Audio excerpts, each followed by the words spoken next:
Le président. Monsieur Karadzic, je vais poursuivre.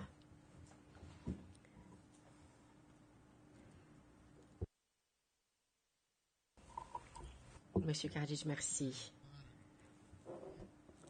Au paragraphe 66 du mémoire en clôture de l'accusation,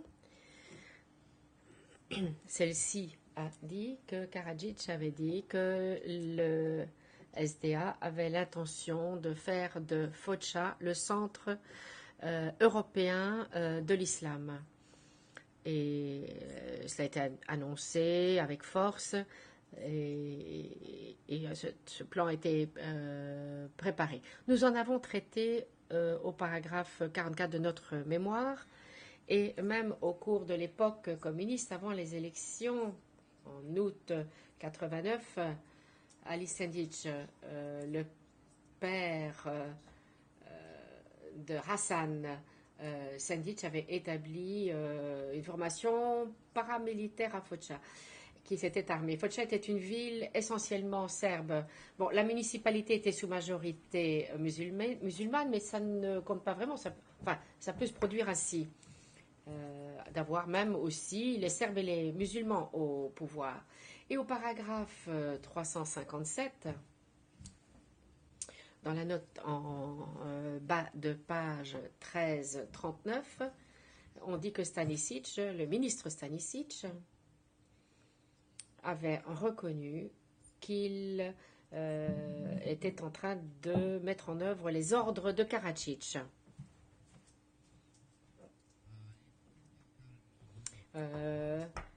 Citation d'anglais. Stanisic effectivement reconnaît qu'il mettait en œuvre les ordres de Karadzic, mais l'accusation n'a pas présenté un exemple d'un tel ordre cité sur la même page concernant l'autorité que chacun avait et que nous devions faire de notre mieux pour donner accès à la Croix-Rouge internationale.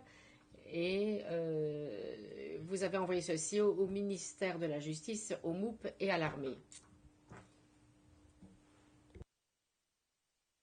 Fin de citation.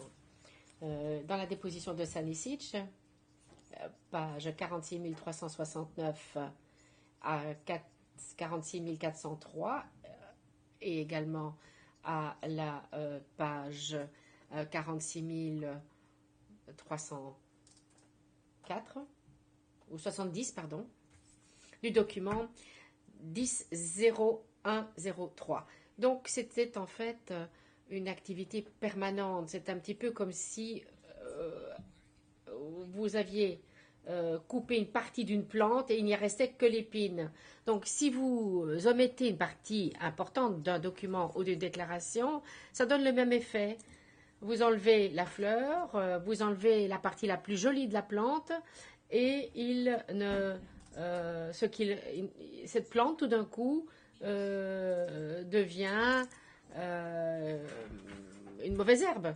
Et dans notre système, je crois que cela pose des problèmes pour la Chambre parce que vous devriez vraiment vérifier tout ce que le bureau du procureur dit, parce que rien de ça n'est vrai. Tout ça a été mutilé, recoupé. Ce sont des formes, des phrases que j'appellerais bâtardisées, qui sont les moitiés de phrases. La moitié, c'est ce que pense l'accusation, et l'autre moitié, c'est ce qu'a dit le témoin.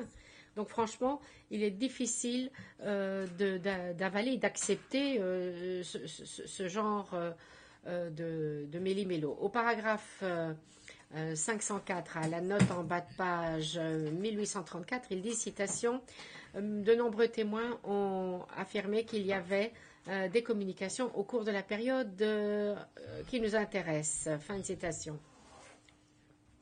Alors, l'accusation veut maintenant croire les témoins de la défense, et à l'exception de 4 ou 5 ou 6 étrangers qui ont déposé, et il estime que 234 témoins qui ont déposé ici, qui sont venus à décharge et qui sont venus mentir devant la Chambre. Alors si la Chambre accepte ça, ou si c'est bien là la position de l'accusation, et c'est la position adoptée dans leur mémoire en clôture, eh bien, les 234 témoins qui sont venus ici pour mentir en faveur de Radovan Karadzic, alors qu'ils ont également subi un contre-interrogatoire,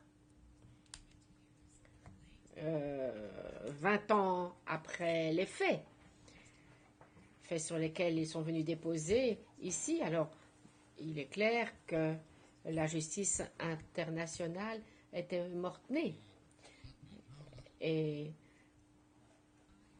je suis vraiment désolée du fait que nous n'avons pas pu amener les 600 témoins que je voulais citer, parce que cela aurait été beaucoup plus difficile maintenant de dire que 600 personnes sont venues mentir devant vous. J'imagine qu'une personne accusée qui cite 30 témoins de la défense, comment ce serait produit alors? Que tout aurait été effacé, que rien n'aurait été pris en ligne de compte en ce qui concerne le paragraphe 504. Les évidences présentées, les preuves présentées par l'accusation confirment que des moyens de communication existaient, mais étaient tout de même grandement limités. Ce qui ne fait que confirmer ce que souhaite entendre l'accusation. Et on verra également dans la déposition des T 30 928 jusqu'à 30, des témoins de Tchforo, des 2678 paragraphe 8 et des 4463 paragraphe 268 et la déposition de Djukanovic en page 36,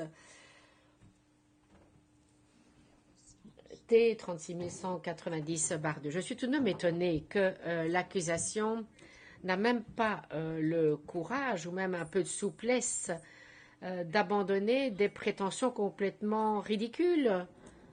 Alors le reste de ce qu'ils diraient serait plus convaincant, alors que si ils disent que tout cela est faux, ça n'a aucun sens. On sait très bien comment fonctionnaient les communications ou ne fonctionnaient pas. Nous savons très bien que ces routes de communication restaient dans la fédération musulmane ou croate, mais ils n'arrêtent pas de le répéter, comme si nous n'avions pas eu ces 4 années de procès et entendu quelques 500 témoins. Au paragraphe 86, il y a une allégation que je lis en anglais. Dans une partie qui parle des membres de l'ECC, on dit que Mladic à l'Assemblée avait dit que sa préoccupation était de les faire disparaître complètement, en laissant suggérer qu'il y aurait eu un plan d'expulsion de toute la population non serbe. Fin de citation. Notre position est que Mladic parlait uniquement de l'armée ennemie en uniforme et muni d'armes. P 1385, page 49.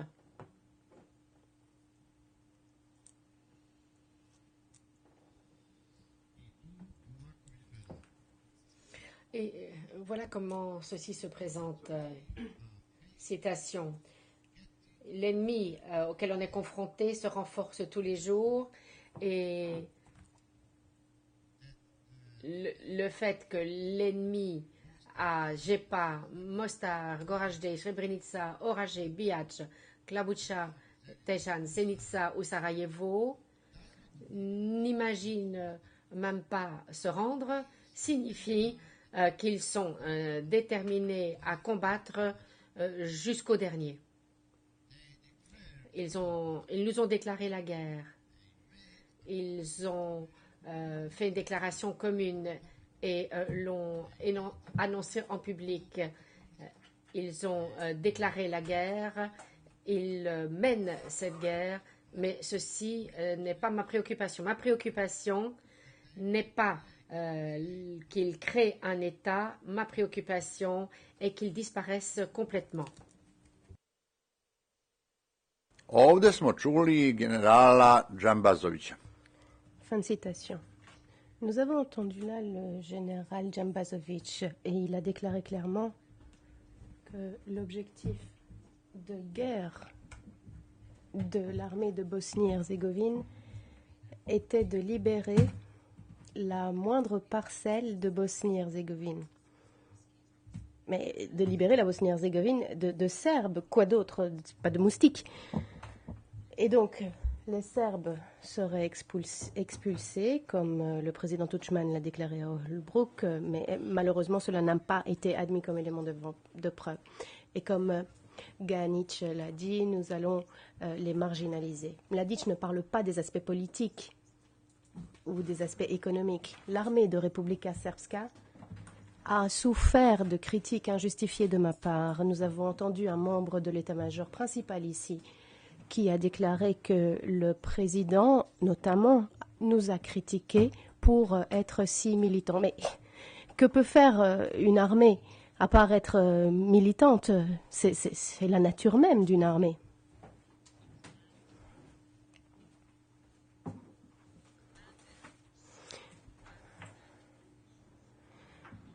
Je suis un commandant qui a, la plupart du temps, commandé d'arrêter et pas de poursuivre. Nous avions énormément de territoire, quoi qu'il en soit. Nous avions suffisamment à céder, mais l'accusation n'a pas remarqué cela. Donc il est clair que Mladic parle de l'ennemi. Au paragraphe 96.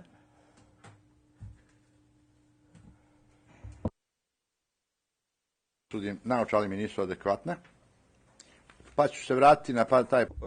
Désolé, je dois faire un petit effort parce que je n'ai pas les bonnes lunettes. C'est écrit très petit. Non, je reviendrai là-dessus tout à l'heure. Je voudrais maintenant aborder le paragraphe 199.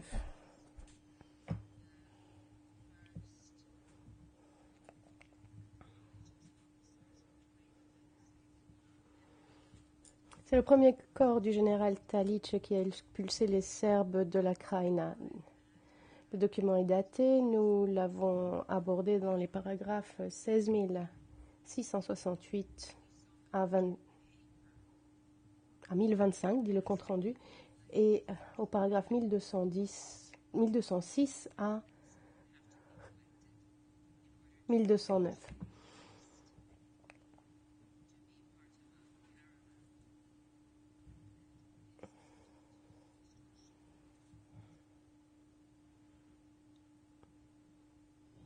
Nous avons vu la quantité de documents à réunir ici afin d'arriver à une liste qui ferait partie d'une ribambelle. Et il s'agit là d'une déformation totale de la vérité. Alors, s'agissant de ces paragraphes, ceux dont on traite maintenant, ceux qui reprennent ces allégations, eh bien, il s'agit d'ordres véritables qui étaient strictement confidentiels et qui ont été délivrés tels quels aux unités. Elles étaient censées prendre soin des civils, faire preuve d'humanité. Le général Talic, comme on le voit dans les procès-verbaux des réunions de la présidence de guerre de Kotor-Varosh, donne des suggestions et des instructions quant à la communication adéquate à effectuer. Le juge Cohen interrompant. Monsieur Karadzic, pourriez-vous répéter les paragraphes de la défense, du mémoire de la défense? L'accusé. Nous les avons là, à l'écran.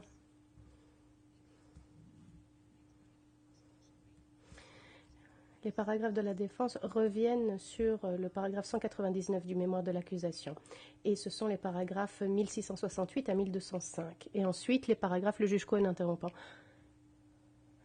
S'agit-il de 1168?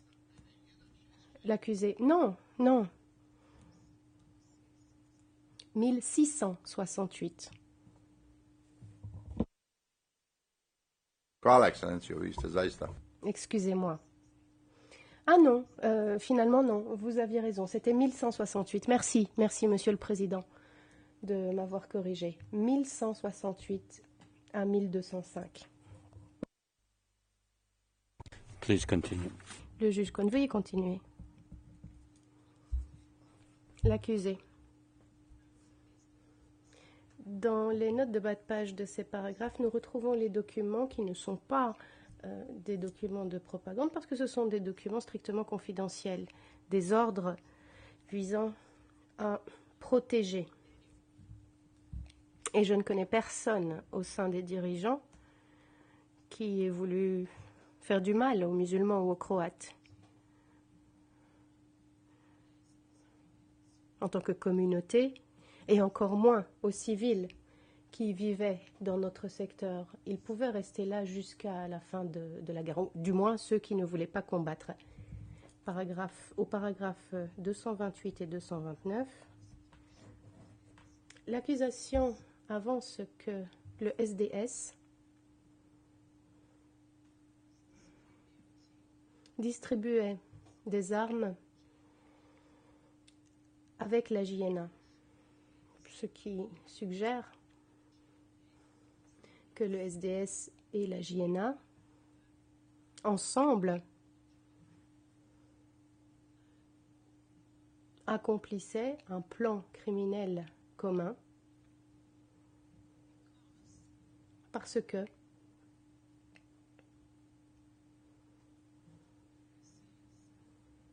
et nous voyons là un sous-titre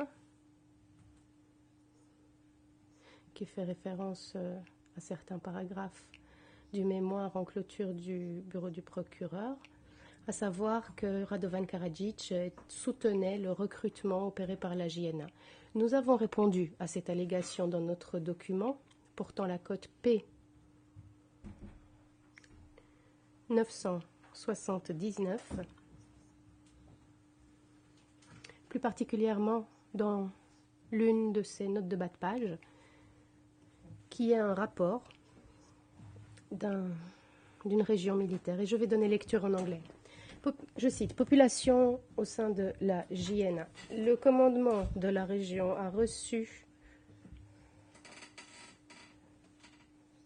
des télégrammes, des lettres et des appels téléphoniques de musulmans en majorité pour nous remercier d'avoir empêché un bain de sang. Nous avons des informations selon lesquelles le SDA et des dirigeants d'autres partis envisagent un plan pour monter les musulmans contre la JNA. Jusqu'à présent, cela n'a pas réussi. Fin de citation. Suština je u ovom. Je ne vais pas lire l'intégralité de ce transparent, vous le voyez à l'écran. Ce que je veux dire par là, c'est que le Parti démocratique serbe soutenait l'appel à la mobilisation, à savoir que les conscrits devraient répondre à l'appel à la mobilisation de l'armée. Et c'était une obligation. Toute personne qui agissait autrement commettait un crime. Et M. Izetbegovic lui-même a déclaré « Oui, c'est la loi ». Mais il y a loi et loi. Et à présent, nous avons un rapport de la région militaire daté de mars 1992 pour étayer cela. Alors, si nous regardons les choses dans leur ensemble, les dirigeants du SDS et le peuple serbe ont embrassé les idées de la JNA. Il les a protégés dans la mesure du possible, a répondu aux appels à la mobilisation de l'armée pour rejoindre l'armée et les unités de volontaires, pour coopérer avec les commandements autant que faire se peut, pour agir équitablement et de façon responsable dans le cadre des objectifs stratégiques. Mais tout cela est logique, parce que le peuple serbe était menacé. Ensuite, on dit que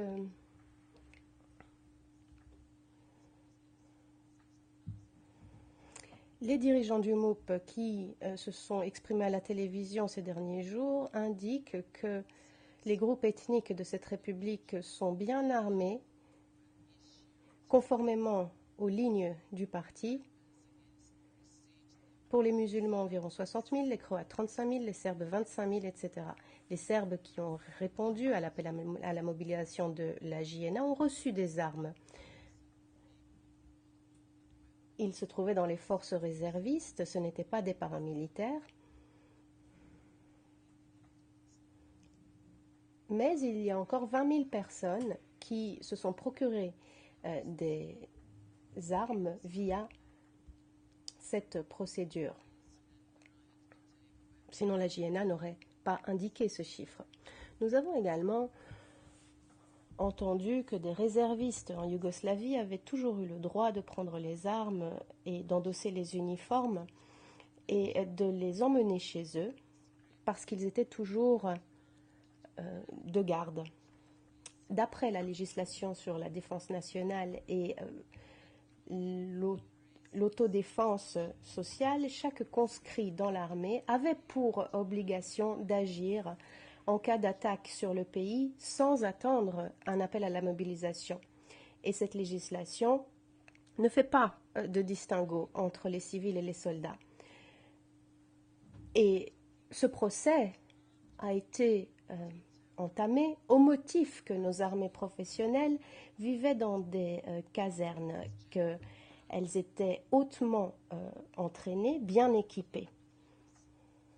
Mais nous parlons ici de population armée et Tito l'a inscrit dans la législation et c'est devenu la doctrine du peuple armé.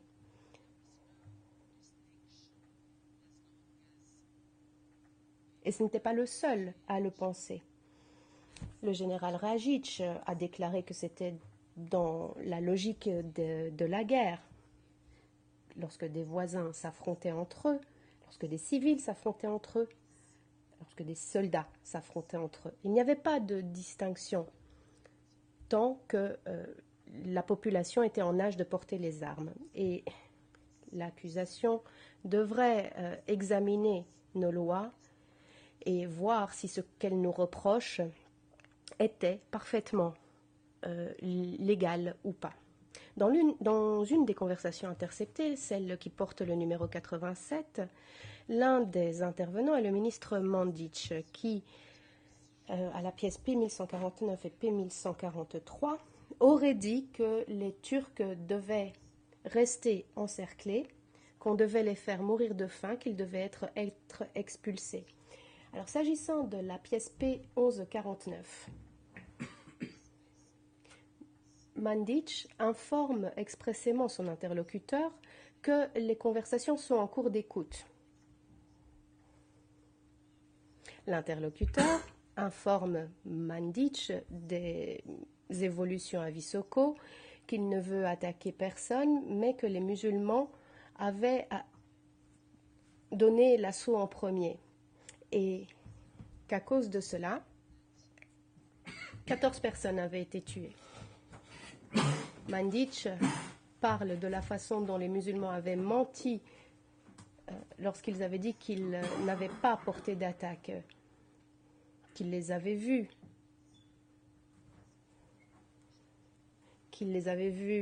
attaquer subrepticement et tuer des gens. Mandic cite l'exemple de Koroman, lorsqu'il se trouvait à Renovica, et lorsque des musulmans ont tué des personnes lors d'une embuscade. Ces personnes devraient être expulsées et ne plus pouvoir revenir. Voilà le contexte de la première conversation interceptée. Donc là, il s'agit d'une conversation entre Mandic et une personne privée. Et ce document est utilisé pour appuyer une thèse de plan criminel. Dans notre pays, il est monnaie courante que les gens vous disent « je vais vous tuer »,« je vais te tuer » ou « fais gaffe à ta mère ». Mais cela n'arrive jamais. Au document 1143, on ne parle que d'une mission spéciale pour 30 à 40 personnes. On ne parle nulle part de boucliers humains ou de travaux sur le terrain comme l'accusation l'affirme. Dans la pièce P 1152, on ne parle pas de civils du tout dans les conversations interceptées. En lieu de cela, on fait référence à des femmes musulmanes qui auraient pu être capturées pendant des combats ou dans des zones de combat. Alors j'ai analysé les listes des personnes qui ont été tuées dans l'armée de Bosnie-Herzégovine. Je fais référence là à la pièce D 1115. Et dans l'ensemble, seuls 6% des femmes faisaient partie des personnes tuées. Donc une musulmane n'a pu être tuée que par accident. Žena nego Srba u armiji Bosne i Hercegovine. Daleko više. Et le nombre de femmes tuées correspond au nombre exact de musulmanes qui se trouvaient dans l'armée musulmane. Mais il y avait plus de Serbes que de femmes dans leur armée aussi.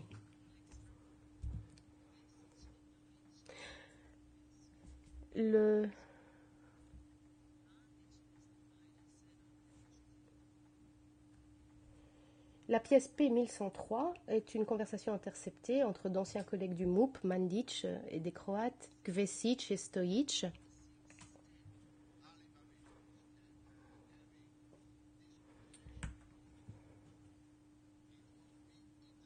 Et Mandic a déposé aux pages du compte-rendu 4609 et 10 à ce propos. Je cite: « Nous savions que M. Munir Alibabic faisait enregistrer cette conversation. Elle a été interceptée, donc nous nous sommes moqués de lui. Je dirais de façon serbe typique. En fait, nous essayons de plaisanter de l'avancée de la 182e et de la 3e armée.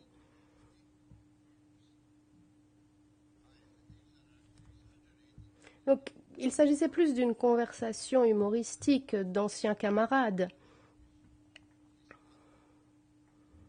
Les Croates et d'autres qui étaient partis avec leur peuple, les Serbes qui étaient partis avec le leur. Et j'ai tout fait exprès. J'ai gonflé les choses exprès. Je me moquais de Munir Alibabic et de son personnel qui écoutait notre conversation et qui rédigeait des rapports. Parce que 2 jours auparavant, ils avaient fait passer certaines de nos conversations à la télévision et avaient vraiment mal parlé de certains de mes camarades. Donc je pense qu'il s'agissait d'une conversation intéressante pour nous. Mais ce n'était pas quelque chose qui reflétait la situation réelle sur le terrain ou qui correspondait à notre état d'esprit à l'époque. Voilà tout ce que cela a représenté. Fin de citation. Et tout cela a lieu parce que l'accusation n'a pas de véritable preuve et c'est la raison pour laquelle elle se fonde sur des conversations interceptées qui ne peuvent même pas constituer un document digne de foi. Il n'y a même pas d'indication montrant que quelque chose se trame. Cette conversation nous montre qu'il y a un Serbe et un Croate qui discutent, qu'ils ont pris chacun leur route, mais que même s'ils appartiennent à des camps différents, ce sont restés des professionnels. Et puis, dans notre mémoire en clôture, au paragraphe 130, nous décrivons la façon dont Munir Alibabic a agi pendant qu'il écoutait des dirigeants serbes. En fait, ils nous écoutaient tous, même avant la guerre. Et dès que nous avons formé des autorités conjointes, les représentants serbes étaient illicitement sous écoute. Au paragraphe 290, l'accusation, dans son mémoire, cite Micho Davidovic pour avancer que le SDS poursuivait une politique d'expulsion à l'égard des musulmans. Notre réponse est la suivante. Davidovic n'était pas membre du SDS et il n'aurait pas pu être au courant de la politique du SDS. De plus, nous avons vu comment il a retourné sa veste dans le prétoire. Nous avons vu qu'il a versé une larme après que Radovan Karadzic lui a montré plusieurs documents sur la protection des non-serbes. Je me réfère là au paragraphe 751, 1115 à 1122 du mémoire de la défense. Davidovic a déposé sur cet événement sans en être au courant et il a dit que s'il avait été au courant de cela à l'époque, il aurait pris sa retraite et qu'il nous aurait rejoints pour rétablir l'ordre. Et je pense que ceci illustre ou éclaircit davantage sa déposition. Au paragraphe 291, l'accusation cite le fait que les autorités serbes avaient restreint les quantités d'argent que les non-serbes avaient l'autorisation d'emmener lorsqu'ils partaient. Et elle cite le rapport Hanson. Notre réponse, cette question a été réglementée par la loi de la RSFY sur les opérations de devises, pièce D 1307, et Hanson a déclaré qu'elle n'avait pas inclus ce document dans son rapport. Toute personne qui est en possession de liquidité ou d'argent peut légalement retirer cet argent de la banque à concurrence d'un certain montant. Et cela est tout à fait normal. Aux États-Unis, par exemple, on ne peut pas arriver aux États-Unis avec plus de 10 000 dollars en liquide sans prouver l'origine des fonds.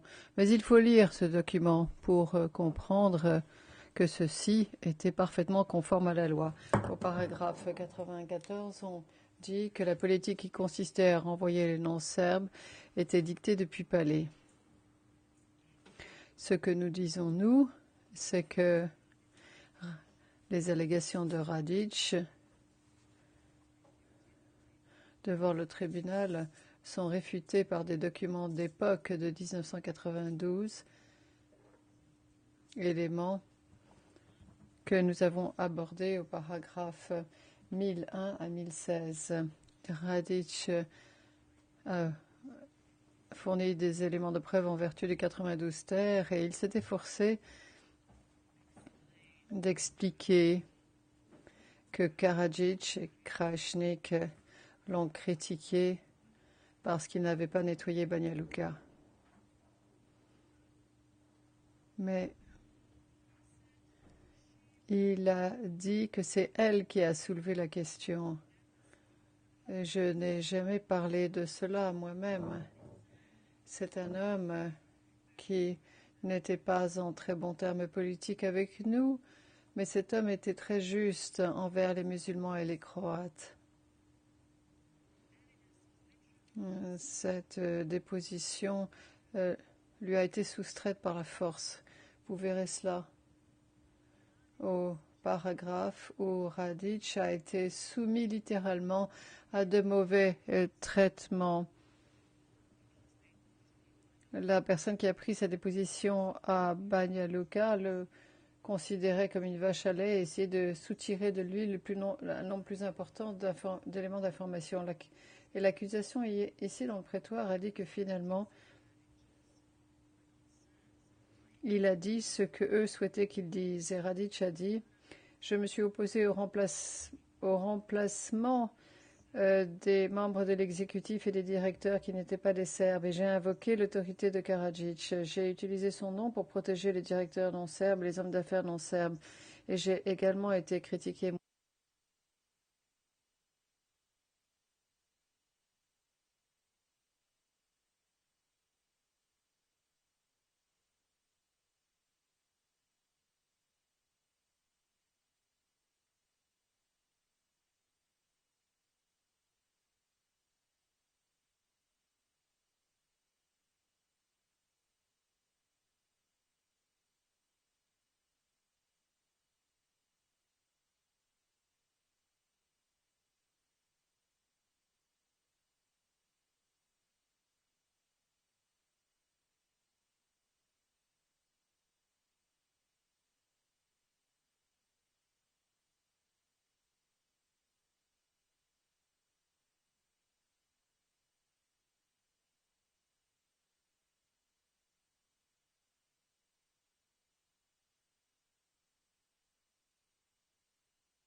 Le président, nous sommes actuellement en audience publique. Veuillez poursuivre, Monsieur Karadzic. Question, merci. Au paragraphe 444 à 450, à savoir 6 paragraphes du mémoire en clôture de l'accusation, on avance que la JNA faisait la guerre avec le SDS et que c'était une armée serbe.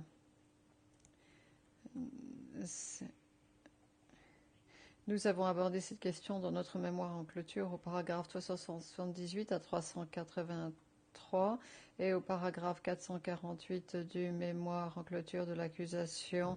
On cite un document, le P6170, qui évoque une réunion de Izetbegovic avec Hadžić et Kostić à Skopje en avril 1992. L'accusation tente d'étayer ses arguments et souhaite parler de la JNA qui est pro-serbe tout en laissant de côté une partie de ce document, alors que Hadžić dit que la situation est en train de se calmer.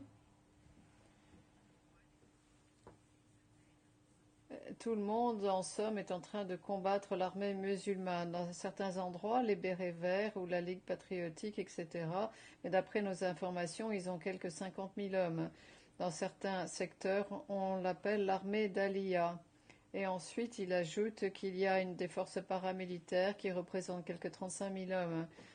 Et qu'il, officiellement, placé sous le contrôle de votre état-major. Il poursuit en parlant de l'armée croate,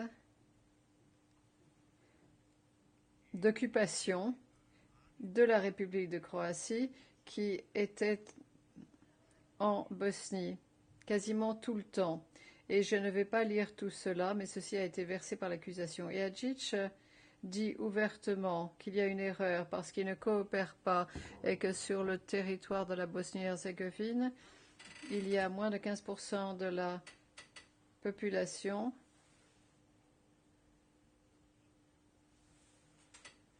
qui se trouve en dehors du territoire de la BiH. Et M. Hadžić, c'est une erreur parce que vous n'avez pas coopéré avec la JNA. Et, Monsieur le Président, il faut ouvrir toutes les installations militaires et les casernes si vous souhaitez réaliser la paix en Bosnie-Herzégovine. Et si cela n'est pas fait, il y aura la guerre. Nous parlons maintenant de la fin du mois d'avril. Le 29 avril, après cette réunion et après l'accord de retrait, portant sur le retrait de la JNA, des ordres ont été donnés. Voici ce que dit Hadžić. Aujourd'hui, cet ordre venait d'Efendić, qui souhaite, et toute la personne qui souhaite voir la paix ne doit pas donner de tel ordre. Voici ce que dit Hadžić. Et il a montré cet ordre qui est daté du 29 avril.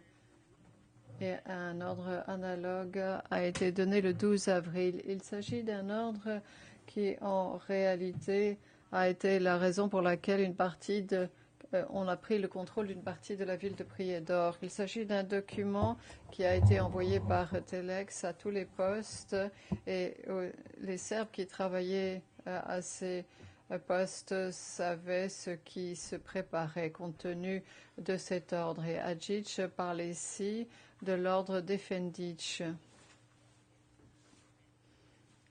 qui porte la cote D222. Quelques jours après les accords d'Hadžić avec Izetbegović, les Bérets Verts et la Ligue patriotique, ils ont massacré la JNA les 2 et 3 mai à Sarajevo et le 15 mai à Tuzla. L'armée s'est retirée, mais en réalité, ils n'ont pas pu avoir la vie sauve, ou en tout cas, ils ont été blessés. C'étaient des victimes inutiles. L'accusation doit savoir cela. Au paragraphe 451 à 460, on parle du contrôle de Karadzic des unités territoriales. Confère nos paragraphes 5934 à 960 de nos mémoires. Et pendant la guerre, Karadzic était une personnalité politique. Et en tant que président de la République, je contrôlais les forces armées. Le procureur a pu établir cela. J'étais le président, j'étais le commandant suprême, mais cela n'est pas important. J'étais un président capable. Alors, la première...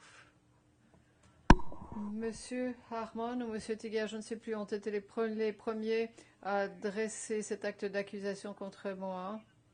Il s'agissait de faire respecter les conventions de Genève. Ici, il est prouvé que Karadzic donne des ordres. Ce que l'ordre contenait n'était pas important. Et d'après la loi sur l'armée, qui avait déjà été citée par l'accusation, et en vertu d'une décision sur la création de l'armée datée du 15 juin, en réalité, le commandement tactique a été donné aux professionnels. Le niveau stratégique de commandement, et il s'agissait de conserver le corridor et de protéger les localités serbes autour de Sarajevo. Il est important de protéger la population et les territoires. Il s'agit là de décisions stratégiques. Le reste relève de l'armée ou de ce qui est professionnel. Et Karadzic n'a pas participé à cela. Est-ce que nous pouvons avoir quelques minutes de plus, s'il vous plaît, parce que je souhaite conclure sur ce point. Le président, en réalité, je voulais soulever cette question aussi, la question du temps, car je souhaite conclure les plaidoiries de la défense demain, dans la mesure du possible. On m'a précisé que vous avez eu 4 heures et 45 minutes jusqu'à présent. Donc,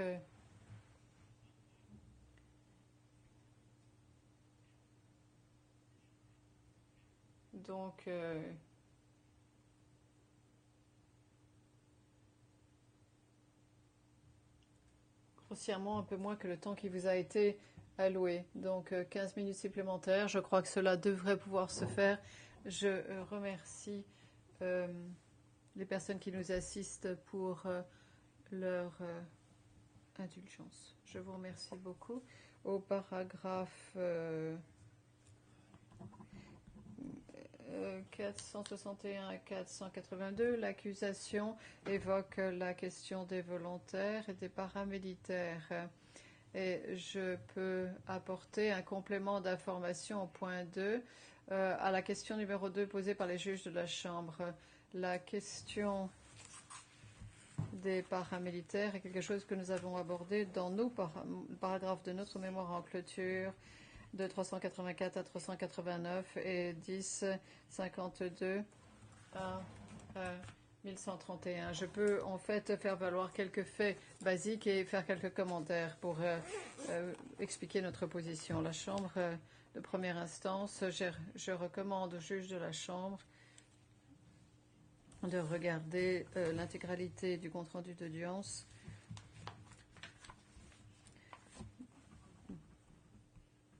« 6211, paragraphe 465 du mémoire en clôture de l'accusation, le rôle d'Arkane à Bielena. Il y est venu, les gens de Semberia et la Théo locale qui étaient là. Des documents. Bon.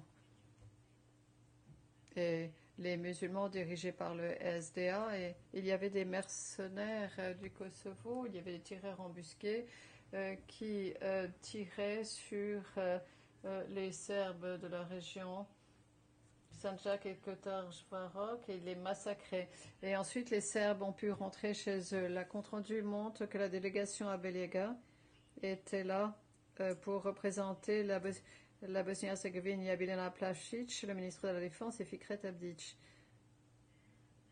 Et ils ont été surpris. Biljana Plavšić était surprise par la situation, une situation qui n'avait rien à voir avec la propagande de Sarajevo. C'était tout à fait l'inverse. Et le nombre de victimes, de musulmans et de Serbes pris ensemble, ne ressemblait en rien à ce qui avait été dû au bureau.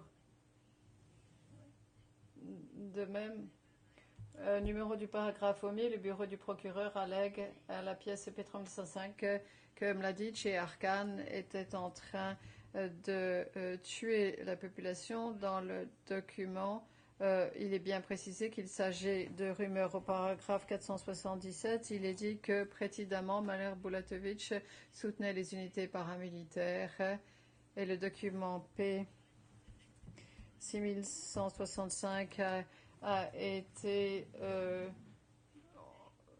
cité, mais de façon sélective. Nous avions entendu un témoin ici, M. Bulatovic, qui nous a permis de faire la clarté sur ce point. Et lors d'une réunion qui est citée, eh bien, c'est quelque chose qui s'est déroulé au Conseil de défense suprême de la Yougoslavie. C'est ce dont il s'agissait. Le président Milosevic était furieux lorsqu'il a entendu parler d'allégations qui disaient que le premier ministre de la République Srpska, Lukic,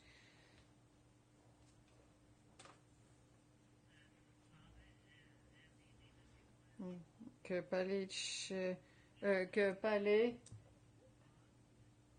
et les dirigeants avaient participé à des crimes. Le président Milosevic a demandé à ce que toutes les unités paramilitaires qui avaient participé à des actes de mauvais traitement contre la population non serbe devaient tout de suite immédiatement être arrêtées. Et je vais lire ce passage en anglais maintenant.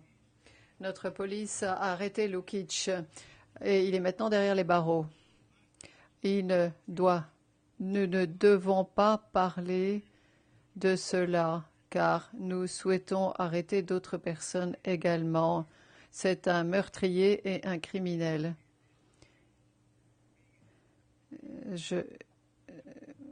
Les personnes avec lesquelles nous avons parlé de cela sérieusement, je dois dire que c'est quelque chose de nouveau pour moi.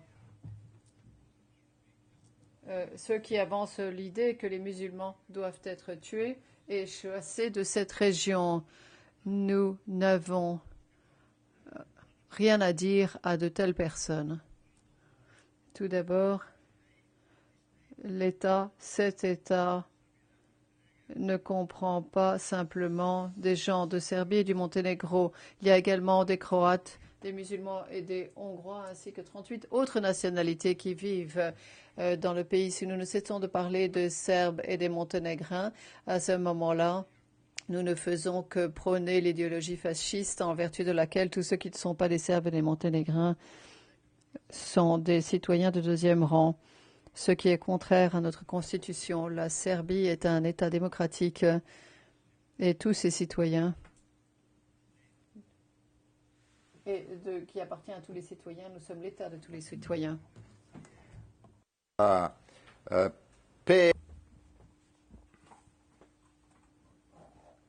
référence ici est P 6165, page 3 à 5. Il s'agit également de la référence du procureur qui a omis de mentionner la nature de ce document. Qui plus est, il ajoute des preuves par ouï dire et des accusations sur lesquelles Lukic, Premier ministre de la République Srpska, aurait tenu des propos inopportuns au sujet de non-serbes, donc de personnes d'autres nationalités. Mais il est un fait que Lukic n'a jamais eu l'intention de faire expulser ou tuer les non-serbes. Cela est confirmé par ces documents de l'époque.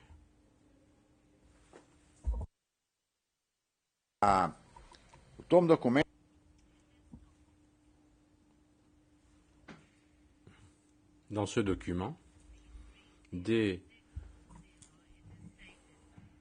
3060, il est indiqué, je cite, « Nos ennemis insistent pour continuer la guerre. Si nos ennemis insistent pour continuer la guerre, nous devons insister sur les obligations qu'a contracté cette Assemblée lorsqu'elle a adopté sa déclaration de paix. Dès aujourd'hui, nous devons mettre en place les conditions nécessaires pour que les citoyens qui ont quitté leur maison par insécurité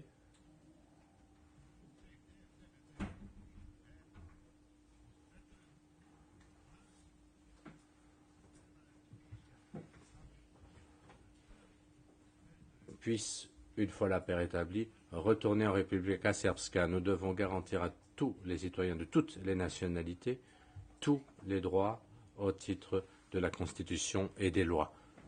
Nous avons assumé ces obligations et nous avons promis de nous en acquitter.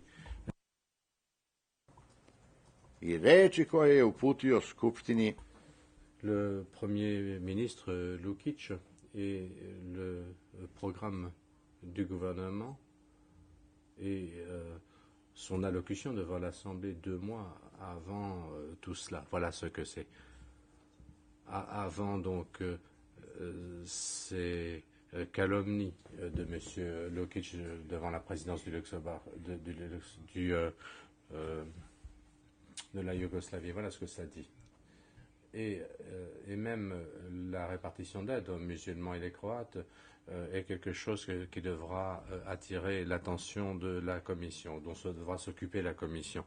Il s'agit là du document D 3061, page 8. Donc, les rumeurs qui sont soumises à la Chambre de première instance sont lié à ce qu'a censément dit Berjanin, à savoir que seuls 3% des Croates pouvaient rester ou quelque chose comme cela. C'est ce que le président Tudjman a dit au sujet des Serbes, mais on ne l'a pas rapporté. Veselinovic a dit qu'il ne connaissait même pas cette personne, ce musulman de Roketica, qui dit avoir entendu ses propos dans sa bouche. Et nous avons vu ce témoin de Priodor qui a dit que le programme du Parti démocratique serbe et des Serbes était qu'il n'y ait pas de coexistence entre les Serbes orthodoxes et les non-Serbes.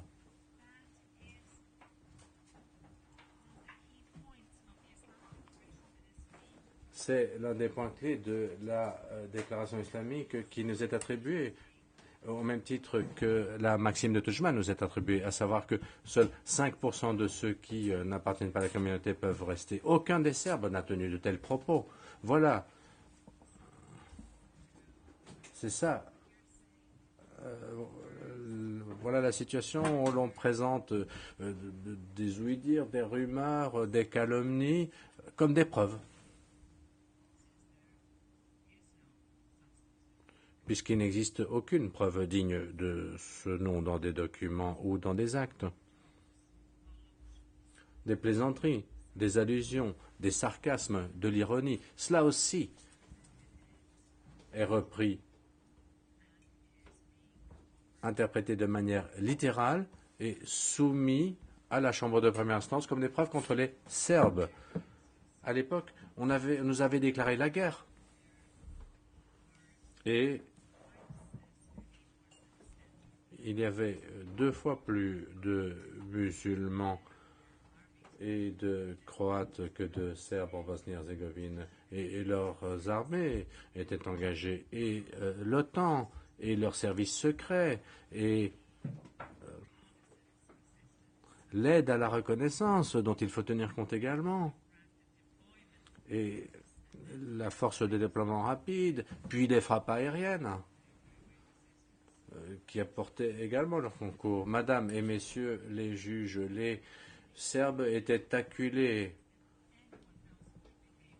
et ils se sont conduits mieux que n'importe qui dans une telle situation. Ils étaient menacés de destruction pure et simple. Et le procureur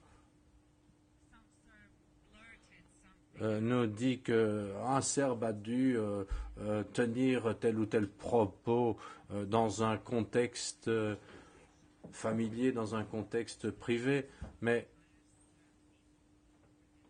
voilà l'attaque qui était menée contre la totalité du peuple serbe. Et nos alliés occidentaux nous ont trahis une fois de plus. En optant pour des variantes non européennes en Bosnie, même si ils avaient des musulmans qui étaient surtout d'orientation européenne. J'ai encore du temps. Si j'ai encore 3 minutes, je pourrais peut-être parler du paragraphe 480 du mémoire en clôture de l'accusation, qui cherche à dire que la VRS, en fait, le procureur déforme un ordre authentique demandant l'arrestation et le procès contre des membres des paramilitaires qui ont commis des crimes. Et le procureur essaye de nous faire croire que l'armée voulait reprendre dans ses rangs et dans ses unités ces paramilitaires. Ces paramilitaires sont organisés, mais et que du fait qu'ils sont organisés, ce ne sont pas des criminels. Non, nous les avons désarmés, nous voulions les poursuivre et nous les avons poursuivis, nous les avons arrêtés, etc. Et donc, c'est une obligation légale dans le chef de l'armée. Et l'orateur s'emballe et a dépassé les interprètes. Le président, veuillez, Monsieur Karadzic, ralentir, vous parlez bien trop rapidement. Merci, je vais faire de mon mieux. Et le président, je vous invite à répéter. À partir du moment où vous parliez de l'obligation légale de l'armée.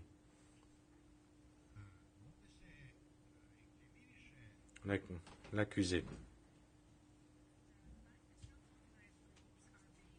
Le fait que des groupes auto-organisés soient inclus, oui, ce sont des crimes, ce sont des groupes paramilitaires, mais ça ne signifie pas qu'ils ont commis des crimes. Et donc, c'est une obligation légale de l'armée d'inclure les groupes paramilitaires dans l'armée. C'est sur cette base que j'ai émis cet ordre du 13 juin, à savoir faire en sorte que les unités paramilitaires fassent partie de la VRS. Sinon, ils seraient arrêtés. Nous avons désarmé les paramilitaires, tous ceux qui n'appartiennent pas à la VRS.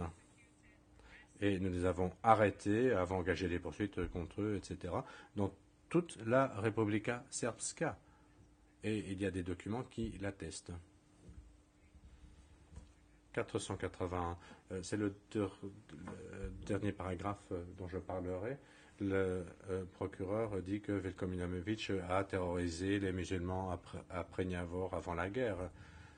Mais les documents disent que les personnes de cette unité ont participé à des affrontements avec la police également, et que Karadzic non seulement n'avait rien à voir avec de telles personnes, mais leur était fortement opposé. Il existe des preuves qui en attestent dès 4077, paragraphe 31-32, ainsi que des conversations téléphoniques dès 4080 et dès 4078, au cours desquels je dis à mes interlocuteurs, et ils ne demandaient pas un criminel, seulement quelques-uns, et je disais très bien, mais arrêtez ces quelques personnes, nous ne voulons rien avoir à faire avec des criminels. Si la totalité, si l'unité n'est pas criminelle, à ce moment-là, ceux qui sont des criminels doivent être arrêtés. Après, il y a eu des interventions pour qu'on les libère, et ma réaction était, c'est dans ces documents, de m'en tenir à la loi. La loi, tout simplement. S'il existe des raisons pour qu'ils soient détenus, eh bien, ils doivent rester en détention. Et s'il y a d'autres décisions à prendre pour leur maintien en détention, c'est aux tribunaux de le dire. Et ça, c'était avant la guerre. Il n'y a pas d'exemple du contraire. L'accusation dit que Karadzic avait promu une politique d'impunité. Si cela avait été le cas, il eût fallu que je me mêle du travail de la police et des tribunaux pour leur interdire de punir quiconque, et ça ne s'est pas produit. Mais le procureur pense que j'ai un service qui me permet d'arrêter, de menacer, etc. Les présidents ne font pas cela, quel que soit le pays. Ce sont les organes de l'État qui le font. Le président, il harmonise, il supervise, et si quelqu'un fait un pas de côté, à ce moment-là, le président peut chercher à harmoniser les différentes branches du gouvernement. Merci de m'avoir accordé ce délai supplémentaire, et j'en ai terminé pour aujourd'hui. Thank you. Le président, merci. Nous volons l'audience. Nous reprendrons demain matin à 9 heures.